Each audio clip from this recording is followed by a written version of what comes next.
हिरण्यकशिपु नाम का एक राक्षस सतयुग में था। उसने लाखों साल तक जंगल में ब्रह्मदेव की तपस्या करी और ब्रह्मदेव से ऐसा वरदान मांगा कि उसकी मृत्यु कोई नर पशु पक्षी देवी देवता यक्ष ना कर सके।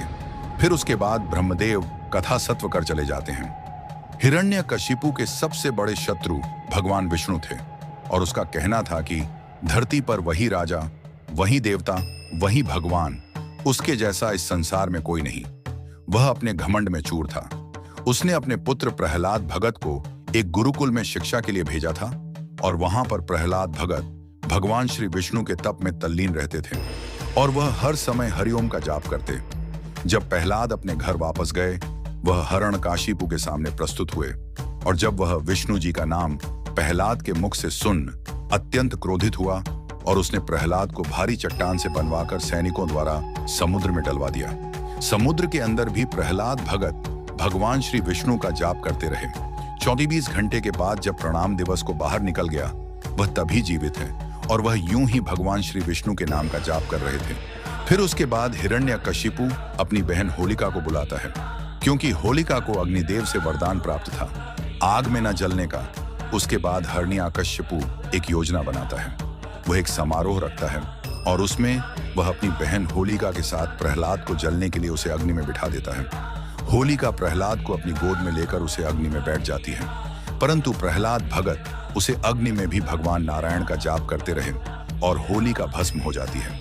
लेकिन प्रहलाद भगत को कुछ भी नहीं होता। ये देखने हिरण्यकशिपु अत्यंत क्रोधित हुआ और प्रहलाद भगत को मारने लगता और उसको पूछता कि बता कहाँ है तेरा नारायण। तब प्रहलाद भक्त कहते कि नारायण दुनिया के कण कण में है, इस संसार में, जल में, भोजन में, महल में, मेरे अंदर, यहाँ तक कि तुम्हारे अंदर भी, जिससे हिरण्यकशिपु अत्यंत क्रोधित होता है और एक गदा लेकर वह महल के सारे कम्बू को तोड़ने लगता। महल के ठीक बीचों बीच एक खंभा था और वह खंभा नहीं टूटता, जिसे देखकर हिरण्यकशिपु को अद्भुत रह जाता। तभी थोड़ी देर बाद बहुत तेज फट जाता है और उसमें से भगवान नरसिंह प्रकट होते हैं और फिर हिरण्यकशिपु नरसिंहपुर हमला करता और वह उसके हमले को रोकते हैं और हिरण्यकशिपु पर प्रहार करते हैं। नरसिंह उसको घसीटते हुए महल के बाहर ले जाते हैं। तब हिरण्यकशिपु जोर से हंसाता है और कहता है कि नारायण, तू मुझे नहीं मार सकता। जिस पर नरसिम्हा बोलते हैं, मैं ना तो नर हूं ना सिंह, मैं अभी ना दिन है ना रात है, ना तो अभी घर के अंदर है ना बाहर।